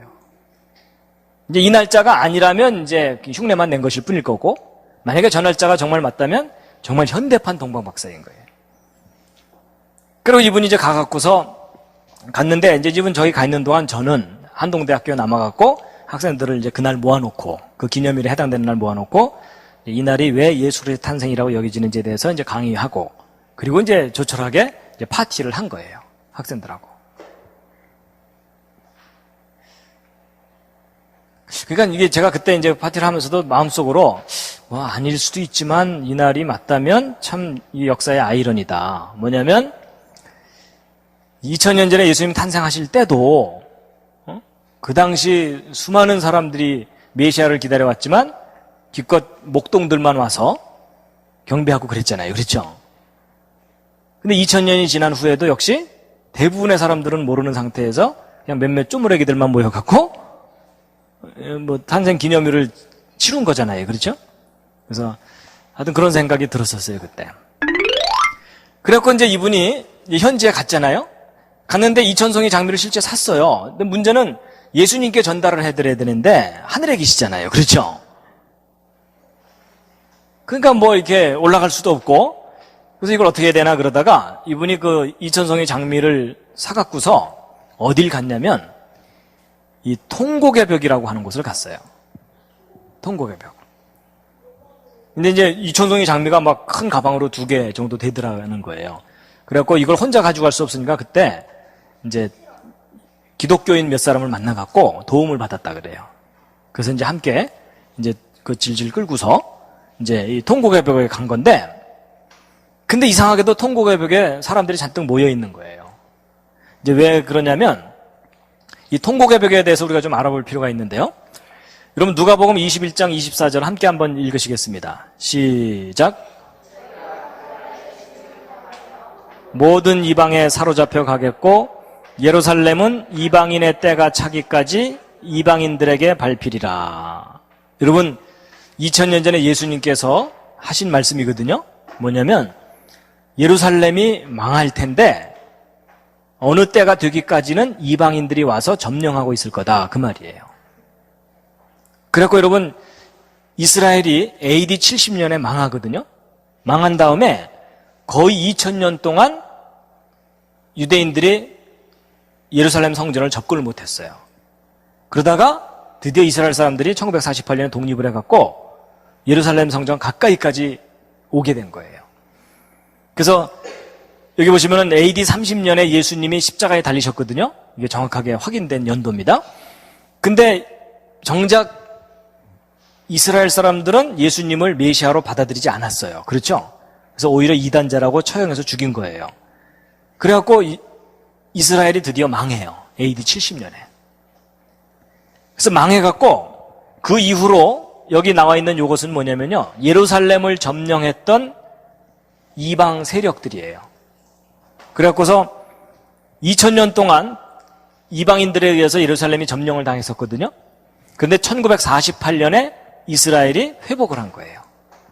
돌아와서. 근데 회복은 했지만, 이스라엘은 나라는 회복했지만 유대인들이 가장 회복하고 싶은 데가 어디냐면 예루살렘 성전이에요. 근데 예루살렘 성전은 지금 현재 이슬람 사람들이 자기들의 성전을 저기다 세워놓고 나서 유대인들이 접근하지 못하게 하고 있어요. 그러니까 이스라엘 사람들은 이 평생의 그 소원이 뭐냐면 예루살렘 성전에서 자기들이 제사를 지내는 거예요. 근데 지금 아직 못하고 있거든요. 그러니까 이걸 다시 되찾아야 되는데 이게 도저히 만만치 않은 일이거든요. 그래가지고 여러분 2차 세계대전 때에 유럽에서 유대인들이 나치 독일에 의해서 600만 명이 학살당하잖아요. 그렇죠? 그래갖고 그냥 이 사람들이 야, 우리 죽더라도 팔레스틴 땅에 돌아가서 죽자. 뭐 거의 그런 심정으로 이제 이스라엘 땅으로 돌아와가지고서 나라를 세웁니다. 근데 여러분 이게 얼마나 위험한 짓이냐면요. 보세요. 여러분 이스라엘이 여기서 유대 국가를 다시 세운 거잖아요. 근데 그 주변 나라가 다 뭐냐면 여기 그림을 보시면요. 이 녹색으로 된 나라들이 다 아랍이에요. 아랍. 이슬람. 근데 여러분 기독교인들의 성지도 예루살렘이고 유대인들의 성지도 예루살렘인데 이 이슬람 사람들의 성지도 예루살렘이죠. 그러니까 같은 곳을 놓고서 큰 세 종교가 서로 거기를 차지하려고 하는 거예요. 근데 아주 오랫동안 아랍 사람들이 예루살렘을 딱 차지하고 있었는데 드디어 유대인들이 와갖고 그걸 뺏으려는 거잖아요. 그렇죠? 그러니까 여러분 이 아랍 사람들이 볼 때는 이 유대인들이 얼마나 위협적인 존재예요. 자기들 코앞에 지금 와 있으니까. 그래서 이 아랍 사람들이 이 이스라엘을 망하게 하려고 처음부터 이제 강력하게 이제 반발을 한 거예요. 그래서 1948년에 이스라엘이 독립할 때 중동 전쟁이 크게 있었고 그 이후로도 계속 중동 전쟁이 있는 거예요. 그런데 1967년에 제3차 중동 전쟁이 있었거든요. 이제 이 전쟁이 중요합니다. 이게 그 유명한 6.1 전쟁이에요. 이제 이게 어떻게 된 거냐면은 이 아랍 사람들이 이 이스라엘 완전히 이번에는 내쫓으려고 그 바로 옆에 있는 시리아, 요르단, 이집트가 직접 쳐들어온 거예요. 그리고 그 주변에 있는 다른 아랍 국가들은 뒤에서 후원하고. 그래갖고 3면 공격을 해서 들어왔거든요. 그러니까 사실 이스라엘은 이제 저때 이제 망하는 거예요. 근데 누가 이겼을까요? 이스라엘이 완승을 거뒀어요. 며칠 만에 이겼을까요? 6일인데 정확하게는 132시간 30분 만에 전쟁이 끝났어요. 그러니까 여기서 공격해 오자마자 이스라엘이 거꾸로 각국의 주요 도시들을 맹폭격을 한 거예요. 그러니까 그냥 견디지를 못하고 항복해버리면서 그때 이스라엘이 뺏은 땅이 이 녹색으로 된 땅들이에요. 아니 공격을 당했는데 역공을 취해가지고서 6일 만에 전쟁을 끝내면서 이만큼 땅을 뺏은 거예요. 우리도 한번 해봐야 되겠죠. 우리 만주 땅 되찾아야 되잖아요. 그렇죠? 근데 여러분 왜 6.1 전쟁일까요? 왜냐하면 안식일을 지켜야 되니까. 여러분 이스라엘 사람들은 안식일에는 일 안 하잖아요. 근데 안식일까지 전쟁을 하면 안 되잖아요. 그렇죠? 그러니까 전쟁 딱 시작되자마자 그 리더가 우리 6일 만에 끝내자. 실제로. 그래서 6일 만에 딱 끝난 거예요. 그러니까 여러분 세계 전쟁 역사상 정말 드라마틱한 전쟁 중에 하나가 바로 이 전쟁이에요. 6.1 전쟁. 근데 이 6.1 전쟁 때 그 유대인들이 그렇게 한이 맺혀 있는 예루살렘 성전터의 일부를 되찾은 거예요. 이때. 그러니까 2000년 동안 자기들 소유로 삼지 못했던 예루살렘 성전터를 되찾은 건데 보세요. 예루살렘 성전터에 지금 이슬람 사원이 또 버티고 있거든요. 여러분 이스라엘 사람들이 볼 때 이게 얼마나 미운 거겠어요. 그렇죠? 근데 이걸 되찾고 싶은데 그때 당시 유엔 나라들이 이 주변을 다 지키고 있었거든요. 그때 이제 6.1 전쟁 때 이스라엘 병사들이 요 서쪽 벽 쪽으로 진격해 온 거예요. 그러니까 이쪽에서도 결사적이죠. 이거 뺏기면 안 되니까. 그러니까 치열한 전투 끝에 요 서쪽 벽 일부분을 되찾은 거예요. 그러니까 쉽게 얘기하면 옷자락 살짝 이렇게 이제 겨우 잡은 거예요. 그렇죠?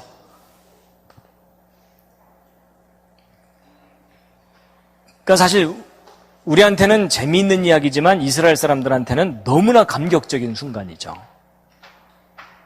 이게 바로 그때 당시 현장 사진입니다. 그 서쪽 벽을 되찾고 나서. 그래서 이걸 통곡의 벽이라고 해요.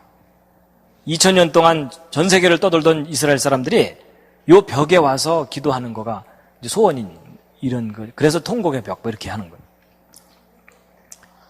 현장 사진입니다.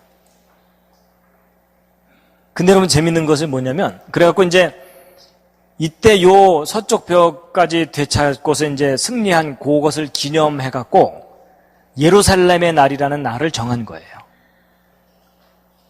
그러니까 예루살렘 성전의 그 벽 일부를 되찾은 거니까. 그러니까 이스라엘 사람들은 아주 감격적인 날이고 전날만 되면 이스라엘 사람들이 와서 이제 막 축제를 하고 그런 거예요. 그래서 여러분 이스라엘 사람들이 예루살렘 성전의 일부분을 되찾은 그 날을 기념해서 기념일을 정해놓은 저 예루살렘의 날이 이스라엘 달력으로 2월 28일이에요. 근데 여러분, 요 2월 28일이라는 저 날짜 언뜻 아까 들은 기억 나지 않으세요? 여러분 이게 놀랍게도 이 예루살렘의 날이 바로 아까 그 세인트 클레멘트가 예수 그리스도 탄생일이라고 했던 그 날하고 똑같은 날인 거예요. 신기하게도. 그러니까 여러분 이스라엘 사람들은요 예수를 믿지는 않는데 예수님의 탄생일만 되면 어쨌든 축하를 해요.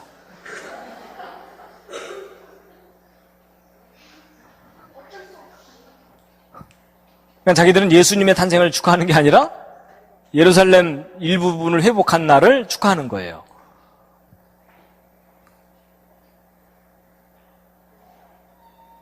그래갖고 바로 그 유진 퍼스트 이분이 이천송이 장미를 끌고서 여기를 갔다는 거 아닙니까? 그렇죠? 그러니까 사람들 잔뜩 몰려 있겠죠? 거기서 이제 가방을 열고 장미꽃을 꺼내갖고 거기 모인 사람들한테 하나씩 나눠준 거예요. 이제 기도했겠죠, 속으로는. 예수 믿어야 구원받는다. 뭐 이러면서. 이게 바로 그 이천송이 장미 사건입니다. 근데 이분이 작년에 하늘나라 가셨어요. 그래서 한국에도 한 몇 차례 오셨었고 그 이후로도 저도 이제 미국에 가서 한 2번 저분을 만났었고 근데 그냥 저분은 아주 열정적으로 그리고 제가 만나면 너무 겸손하세요. 겸손하고 열정적으로 이 성경의 역사성에 대해서 그냥 끊임없이 사람들에게 알리려고 애를 쓰고 그랬던 분입니다. 그래갖고 이제 대천덕 신부님하고 그 예수원 쪽에다가 이제 이분이 이제 예수원 방문했을 때 이분이 이제 암으로 이제 투병을 하시다가 돌아가셨거든요. 그래서 이제 암에 걸린 상태에서 치료받으시면서 한국을 방문했을 때에 이 예수원에 있는 그 식구들에게 거의 유언처럼 뭐라고 얘기를 했냐면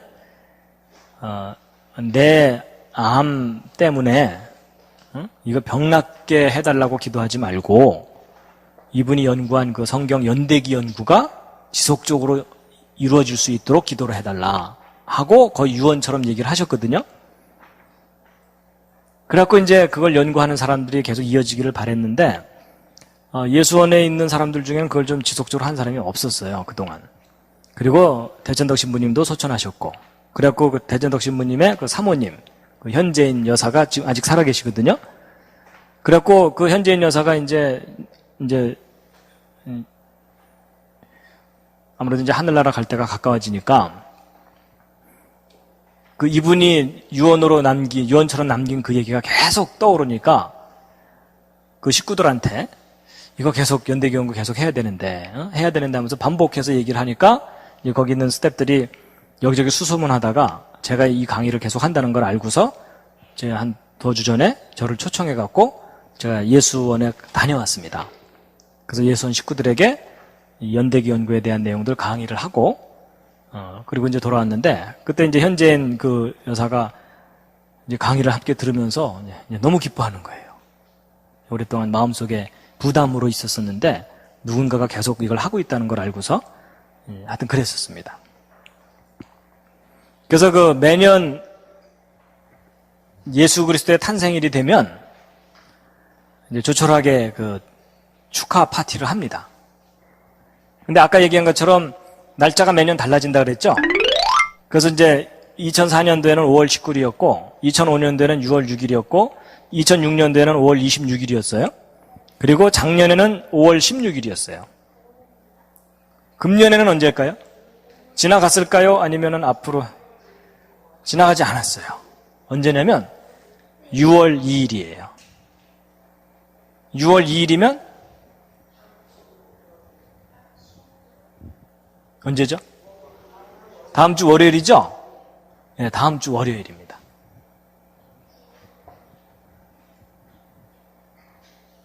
그래서 다음 주 월요일 날 저 양재동 쪽에 화목교회라고 하는 교회가 있거든요. 그 교회에서 한동대 학생 졸업생들하고 또 이걸 아는 몇몇 분들이 모여갖고 조촐하게 기념 파티를 하기로 했는데 적극적으로 그렇게 사람들에게 알리고 하지 않습니다.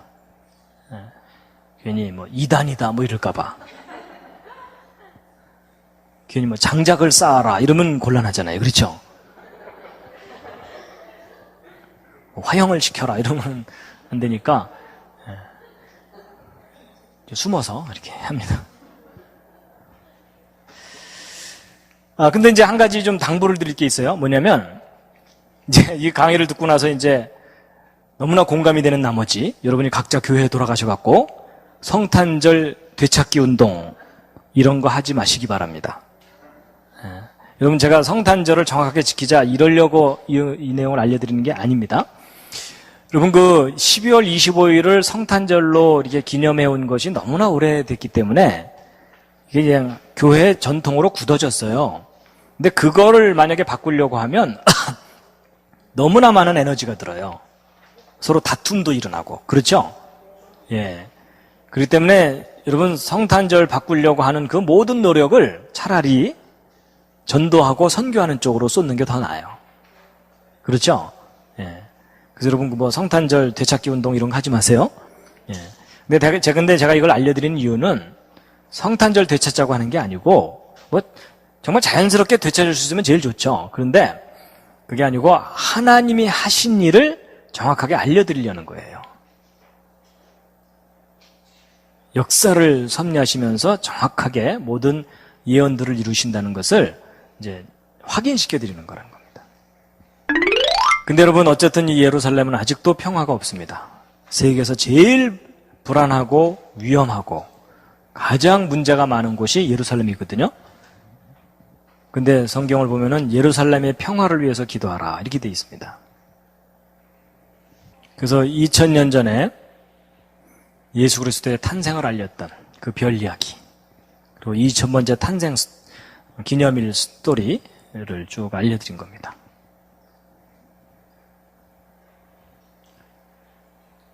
사실 불교에서 5월 달에 그 석탄일 기념하는데 어떤 의미에서 보면 우리가 그거 되찾아야 돼요. 그렇죠? 가장 좋은 계절에 우리 주님께서 오신 건데 사실 그건 좀 그런 점으로 생각하니까 좀 그렇더라고요. 여러분 이사야서 41장 21절 23절까지 말씀 함께 한번 읽어보시겠습니다. 시작. 나 여호와가 말하노니 너희 우상들은 소송을 일으키라. 야곱의 왕이 말하노니 확실한 증거를 보이라. 장차 당할 일을 우리에게 진술하라. 또 이전 일에 어떠한 것도 고하라. 우리가 연구하여 그 결국을 알리라. 혹 장래사를 보이며 후래사를 진술하라. 너희의 신됨을 우리가 알리라. 또 복을 내리든지 화를 내리라. 우리가 함께 보고 놀라리라. 여러분 하나님께서요 내가 유일한 신이다 이러시면서 너희 우상들아 예언을 해봐라. 그리고 역사를 통해 그 예언이 정말 이루어졌는지 확인해봐라. 너희들이 예언하고 그걸 역사를 통해 이룰 수 있다면 내가 너희를 신이라고 인정하겠다. 근데 너희들은 그거 못한다. 근데 나는 그 일을 한다. 내가 다 예언을 했고 그걸 역사를 통해 이룰 거다. 내가 진짜 신이다. 이런 얘기를 하시거든요. 여러분 이제 2000년 전에 예수님은요. 그냥 오신 게 아니라 예언하고 오신 거예요.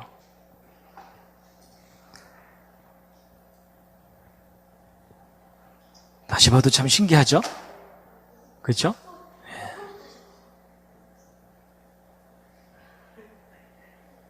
그래서 동방박사와 메시아 벨 얘기를 모두 마치는데요. 마지막 꽃입니다.